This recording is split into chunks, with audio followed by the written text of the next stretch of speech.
जय हिंद दोस्तों, मैं आप सभी के बीच लेकर आ गया हूँ बिहार एसएससी का जो इंटर लेवल का आपका एग्जाम होने वाला है। उसके लिए मैं टेस्ट सीरीज ये तीसरा लेकर आ गया हूँ। ठीक है, तो इसमें हम लोग 10 क्वेश्चन देखने वाले हैं और बहुत ही इंपॉर्टेंट देखने वाले हैं। और ये पिछले एग्जाम में ये क्वेश्चन आ चुके हैं, तो इसको शुरू से अंत तक जरूर देखिएगा और यहाँ पे अधिक से अधिक सीखने का प्रयास करिएगा। ठीक है, तो चलिए स्टार्ट करते हैं। तो देखिए यहाँ पे हम इसको मानते हैं कि ये पहला क्वेश्चन हो गया। ठीक है, तो इस क्वेश्चन को हम सॉल्व करना चालू करते हैं। ठीक है,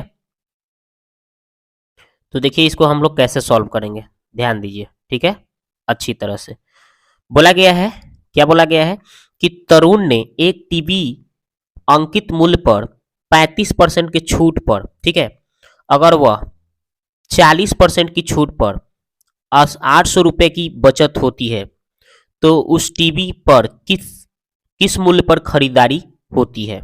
ठीक है, तो ऐसे सवाल को हम सिंपल तरीके से कैसे करेंगे। 35% लिखा हुआ है ना, 35%। ठीक है, पहले हमको मिलता है 35% छूट, फिर बाद में मिलता है 40% छूट। ठीक है, फिर बोला गया है कि ये जब छूट मिलता है तो हमें बचत कितना का होता है, 800 रुपए का। ठीक है, बचत कितना का हो रहा है मेरे को, 800 रुपए का बचत हो रहा है। तो इसमें अंतर कितना का है, 5 का अंतर है। और ये 5% का जो अंतर है ये मेरे को दे रहा है 800 रुपया। ठीक है, 800 रुपया दे रहा है। तो अब हम अगर इसको हम क्या करते हैं, इसको हम कितना, अगर हम इसको 100 पर निकालेंगे, 100% पर निकालेंगे तो आंसर आराम से आ जाएगा। तो हम 100 को कैसे करेंगे, तो 5 को कितना से गुना करेंगे कि 100 आएगा, तो 20 से गुना कर देंगे। कितना से, 20 से गुना कर देंगे तो हमें 100 पता चल जाएगा। तो 20 पचे कितना हो जाएगा, ये 100% हो जाएगा इधर। तो मैंने इधर 100 पुराने के लिए कितना से 20 से गुना किया, तो जब इधर 20 से तो इधरों हमें क्या 20 से गुना कर देना होगा। तो 8 दूना कितना हो जाएगा 16, और 1 सोना यहाँ और 2 सोनी यहाँ, यानी कि 3 सोना हो गया। यानी कि हमें 16,000 रुपया आंसर इसका आएगा। कितना होगा, 16,000 रुपया। ऑप्शन नंबर 1 आंसर हो गया पहला क्वेश्चन का। अब देखते हैं दूसरा क्वेश्चन। ये देखिए दूसरा क्वेश्चन बोला है 4 साल के अंतराल पर जन्मे 4 बच्चों की आयु का योग 60 साल है, तो सबसे छोटे बच्चे का आयु क्या होगा। तो 4 साल के लिए 4 का अंतर बोल रहा गया है ना, 4 साल के अंतराल, 4 साल के डिफरेंस बता रहा है। तो हम पहले के लिए एक्स मानते हैं, दूसरे बच्चे के लिए एक्स प्लस 4 मान लेंगे। ठीक है, फिर तीसरे के लिए एक्स प्लस 4 को और बढ़ाएंगे तो कितना होगा, 8 हो जाएगा। फिर एक्स प्लस कितना हो जाएगा, 8 4 12 हो जाएगा। यानी हमने पहले के लिए एक्स, दूसरे के लिए एक्स प्लस 4, तीसरे के लिए एक्स प्लस 8 और तीसरे के लिए चौथे के लिए एक्स प्लस 12 ले लिया। टोटल योग मेरे को बोला है 60। ठीक है, तो मैंने 60 लिख दिया। अब यहाँ पे मैंने 4 बच्चे का लिया है, तो एगो एक्स एगो एक्स एगो एक्स फिर एगो एक्स, क्या एगो एक्स हो गया, 4 गो एक्स हो गया। और यहाँ पे 4 8 12 और 12 24, तो यहाँ पे हो गया 24।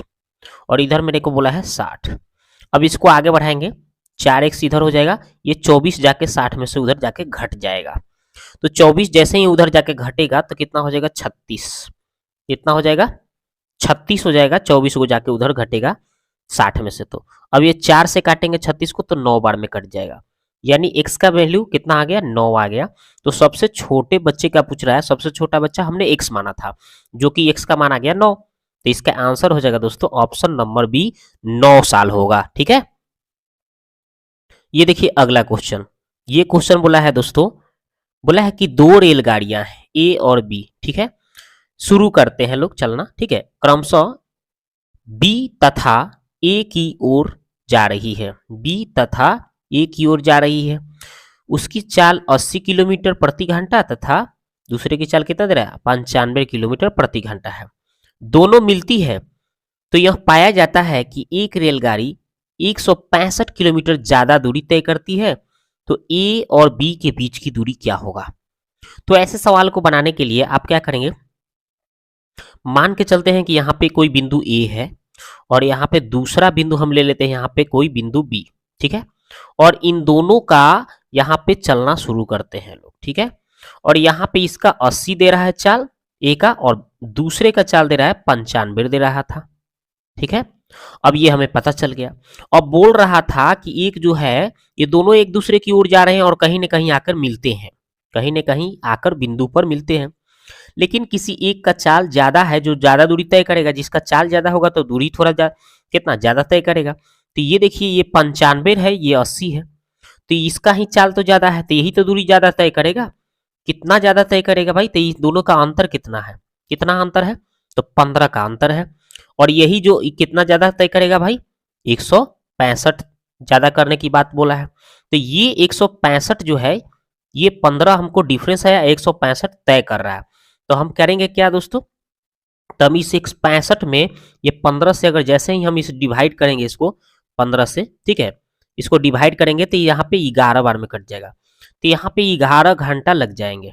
हमें पता चल गया 11 घंटा, ठीक है। तो 11 घंटा हमें जब पता चल गया, 11 घंटा, और यहाँ पे बोल रहा है कि ए और बी दोनों का, तो दोनों का चाल जोड़ दीजिए, 80 और प्लस 95 जोड़ दीजिए। तो 80 और 95 जोड़िएगा तो 100 कितना आ जाएगा? तो 100 आ जाएगा आपका 75 आ जाएगा, जोड़ के देख लीजिए और गुना कर दीजिए 11 से। तो जैसे ही 11 से आप गुना करेंगे इन दोनों को, तो आपका कितना आ जाएगा दोस्तों? आपका गुना करने पर 1925 आ जाएगा, ठीक है, गुना करके देख लीजिए। तो इसका आंसर होगा दोस्तों ऑप्शन नंबर 3, आपका 1925, ठीक है। अगला सवाल देखिए, ये देखिए सवाल, ये बोला गया है कि किसी राशि का साधारण ब्याज मूलधन कितना दे रहा है? मूलधन का 1/9 भाग है तथा वर्षों की संख्या वार्षिक प्रतिशत की दर के बराबर है। तो ब्याज की वार्षिक दर पूछ रहा है, ठीक है। तो आपको बनाना कैसे है, ध्यान दीजिए। तो आपको बनाना क्या है? तो यहाँ पे देखिए 1/9 दे रहा है, 1/9 दे रहा है। आपको पता होना चाहिए कि ऊपर वाले को हम इंटरेस्ट बोलते हैं यानी ब्याज, और नीचे वाले को मूलधन बोलते हैं, ठीक है। तो यहाँ पे ब्याज बराबर एक फॉर्मूला होता है टी गुने आर गुने, ठीक है, टी और बटा 100, ये फॉर्मूला होता है। इसके हिसाब से अगर हम बनाएं तो हमें ब्याज कितना दे रहा है? 1 दे रहा है, तो यहाँ पे 1 लिख दिया। और ये पी का मान कितना हमें पता है? 9 दे रहा है, तो 9 लिख देंगे गुना। आर का वैल्यू और टी का वैल्यू बोला है इसमें कि वर्षों की संख्या और वर्षों की संख्या वार्षिक प्रतिशत के दर के बराबर है, यानी आर और टी का जो वैल्यू है ये दोनों बराबर है। इस दोनों को हम एक्स मान के चलेंगे, ठीक है। तो यहाँ पे आर के स्थान पे भी एक्स रख देंगे और टी के स्थान पे भी एक्स रख लेंगे, दोनों बराबर है। यहाँ पे बट्टा में 100 कर लेंगे। तो अब इसको हम आगे बढ़ाएंगे, तो एक्स में एक्स से करेंगे तो एक्स स्क्वायर हो जाएगा, यानी ऊपर 9x स्क्वायर आएगा और नीचे 100 इधर एक आएगा। यानी हम कितना लिख सकते हैं? 1 बराबर 9x स्क्वायर बटा 100 आया है। अब इसको तिर्यक गुना करेंगे तो 9x स्क्वायर बराबर 100 आएगा। अब इसको x स्क्वायर बराबर लिख सकते हैं 100 बटा 9 आएगा। अब जब ये स्क्वायर हटेगा तो उधर जाके रूट से हट जाएगा, यानी x का वैल्यू अगर हम निकालेंगे तो कितना आएगा? 100 बटा 9 आएगा ना। अब इसका वर्गमूल निकालेंगे तो 10/3 आएगा। कितना आएगा? 10/3 आएगा। तो x का वैल्यू हमें कितना आ गया? 10/3 आ गया, जो x को हमने r माना था, r या t। तो r का हमें पता चल गया 10/3%। यही इसका आंसर हो जाएगा दोस्तों। तो किधर है ऑप्शन? Option number 1। अगला सवाल, अगला सवाल बोला है कि 1 से 31 तक ले विषम संख्या के योग। तो विषम संख्या के योग 1 + 3 + 5 ऐसे जाते जाते कितना? 31 तक ले जाना है। अब इसका योग निकालना है, तो इसके लिए पहले हम n निकाल लेंगे। इसमें n कैसे निकालेंगे? संख्या कैगो है, इसके बीच में विषम संख्या कैगो होगा ये निकालना है। तो इसके लिए एक फॉर्मूला है, last term minus first term बटा डिफरेंस +1, यही इसका फॉर्मूला है n निकालने का। अब यहाँ पे लास्ट टर्म कितना है? 31, और फर्स्ट टर्म कितना है? 1, और बटा में डिफरेंस कितना कितना का है? तब देखिए 2 का डिफरेंस है, तो बटा में 2 और +1। तो यहाँ पे 31 में से 1 कम करेंगे तो 30 आएगा, और 30 को 2 से भाग देंगे तो 15 आएगा, जोड़ेंगे तो 16 हो जाएगा। यानी n का मान हमें पता चल गया 16। और विषम संख्या का जहाँ कहीं भी योग पूछता है तो n स्क्वायर फॉर्मूला होता है। यहाँ पे 16 आया है n का मान, तो 16 का स्क्वायर कितना होगा? तो 256 हो जाएगा, ठीक है। तो 256 कहाँ है? Option option number 4। आगे देखते हैं, अगला सवाल है, ये देखिए, बोला कि n सबसे बड़ी संख्या है। ये सारे के सारे क्वेश्चन आपके एग्जाम में पूछा जा चुका है। n सबसे बड़ी संख्या है, पहला 62 दिया है, 132 दिया है और 237 दिया है, को विभाजित करने पर प्रत्येक स्थिति में समान संख्या में शेष रहती है। ठीक है। तो n के अंकों का योग निकालना है, माने इसका आप पहले आप क्या निकाल दीजिए, HCF निकालिए, मौसा निकालिए। तो मौसा निकालने का आसान तरीका क्या है, उस विधि से हम चलेंगे। तो आसान विधि क्या है, तो यहाँ पे देखिए 16 लिखा हुआ है, फिर लिखा हुआ है 132 लिखा है, फिर आपका 237 लिखा हुआ है। तो हम ट्रिक से बनाएंगे, पहले इन दोनों का डिफरेंस निकाल लीजिए। तो इन दोनों का डिफरेंस निकालिएगा तो 12 में से 6 हो गया। इन दोनों का डिफरेंस निकालेंगे हम, ठीक है ना। देखिए उल्टा लिख दिए, सॉरी सॉरी सॉरी, यहाँ पे 62 पहले बोला है, तो 62, फिर लिखा हुआ है 132, फिर लिखा हुआ है 237, ठीक है। अब इन दोनों के बीच का डिफरेंस निकालिएगा तो कितना आएगा, आपका आ जाएगा 70, ठीक है। इन दोनों के बीच का डिफरेंस निकाल लीजिए तो हो जाएगा 105। अब इन दोनों के डिफरेंस बीच में निकालिए तो हो जाएगा 35।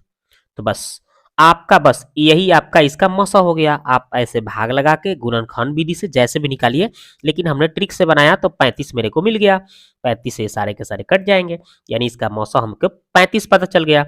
लेकिन लास्ट में बोला है कि जो n आ रहा है उसका अंकों का योग जोड़ दीजिए, तो ये 3 को है 5 को जोड़ दीजिए, तो 3 + 5 कितना होता है 8। तो आंसर क्या होगा दोस्तों, 8 हो जाएगा, ऑप्शन नंबर 1। आगे बढ़िए। तो ये देखिए अगला सवाल, बोला कि एक चुनाव में 2 उम्मीदवार थे, इनमें से कुल 85% वोट पड़े और 5% वोट खारिज कर दिए गए, और एक उम्मीदवार को वैध वोटों का 80% मिले, जो कि कितना है 17,442 वोट थे। तो इस चुनाव में कुल संख्या ज्ञात करना है। तो आपको करना क्या है दोस्तों, तो चुनाव में संख्या कुल निकालने के लिए x मान लेते हैं कुल संख्या है, और इसका बोल रहा था कि पहले 85% है, तो 85% हम कर लेते हैं गुना, ठीक है। और इसमें 5% खारिज हो रहा है, मैंने बेकार चल जा रहा है, तो कितना बचेगा 95%। तो यहाँ पे 95% यानी 95/100 लिख देंगे। और फिर बोल रहा है कि एक उम्मीदवार वैध वोटों की 80%, तो 80 बटा क्या करेंगे भाई, तो 100 कर लेंगे, वैध बोला है तो उसी का 80। अब ये टोटल कितना दिया था, 17,000 कितना दिया था 442। अब इसको सॉल्व कर लीजिए। इसको जब जैसे ही आप सॉल्व करेंगे, ठीक है, कैसे सॉल्व करेंगे, तो देखिए ये 19 से काटेंगे तो 19 बचे 95, फिर इसको 19 से आप काटेंगे, 19 से फिर काटेंगे ना इसको, तो कितना आएगा 19 से काटेंगे, तो देखिए आप इसको काट के कहीं देख सकते हैं, कहीं भी देख लीजिए काट कर, तो ये काटिएगा तो आपका आ जाएगा 918 बार में कट जाएगा, 918, ठीक है, इतना बार में कट जाएगा। फिर आप इसको 17 पचे 85 और फिर 17 से इसको काट दीजिए, 54 आ जाएगा, ठीक है। और फिर ये 5 पचे 25, 25 चौका 100, 4 बार में काट लीजिए। फिर ये 20 पचे 20 चौका 80, 20 बार में काट लीजिए, ठीक है। फिर एक शून्य से एक शून्य इसको काट लीजिए, फिर 2 से 27 बार में काट लीजिए, इसको 27 लिख दीजिए, ठीक है। अब ये 27 इधर बचल है, और इधर नीचे कितना 2 शून्य 1 शून्य 3 शून्य बचा है, और x बचा है, यानी हम इसको कैसे लिख सकते हैं, x बटा नीचे 3 शून्य बचा था और इधर 27 बचा था। अब इसको गुना करेंगे तिर्यक, तो कितना आएगा, x का मान 27,000 आ जाएगा, ठीक है, जो कि आपका आंसर हो जाएगा। तो देखिए 27,000 किधर दिख रहा है, ऑप्शन नंबर 4, ठीक है। अगला सवाल ये देखिए, तो अगला सवाल क्या बोला है कि ABC एक साथ कितना 300 रुपए प्रतिदिन कमाते हैं, यानी A + B + C कितना भाई 300 रुपया कमाते हैं। फिर बोल रहा है कि फिर A + C जो है आपका कितना का कमाते हैं, 177 रुपया कमाते हैं। फिर बोल रहा है कि B और C कितना कमा रहे हैं, B और C कितना कमा रहे हैं, 162 रुपया कमा रहे हैं। अब बोल रहा है कि C कितना कमाता है, तो इसको और इसको जोड़ के देख लीजिए, तो A + B + C, एक और C बच जाएगा, ठीक है, और इधर भी जोड़ना पड़ जाएगा आपको, तो A + B + C, एक और C बच जाएगा, और टोटल जोड़ के ये कितना आएगा भाई, तो 339 आ जाएगा जोड़ने पर, ठीक है। तीनों जोड़ेंगे ये दोनों को, तो अब हमें A + B + C का वैल्यू 300 दिया है, तो यहाँ हम 300 भर देंगे, अब प्लस है C और इधर क्या है 339। अब ये जैसे ही 300 उधर जाके 339 में से घटेगा तो C का मान कितना आ जाएगा, 39 आ जाएगा। C का मान कितना आ जाएगा, 39, ठीक है। तो यही इसका आंसर हो जाएगा 39 रुपए आंसर। आगे देखिए, ये देखिए, तो अगला सवाल है, इसको सॉल्व करना है। तो इसके लिए पहले हम इसको सॉल्व कर लेते हैं। x बटा कितना लिखा हुआ है 2y बराबर 2। तो यहाँ पे बट्टा एक करेंगे, एक का x से गुना करेंगे तो x हो जाएगा, दो दूना कितना हो जाएगा भाई 4y हो जाएगा। अब यहाँ से हम x बटा y इसको ले लेते हैं इधर, तो उधर 4 और नीचे 1, यानी x का वैल्यू 4 और y का वैल्यू 1 हम भर लेंगे कहाँ पे, इसमें, तो आंसर आ जाएगा।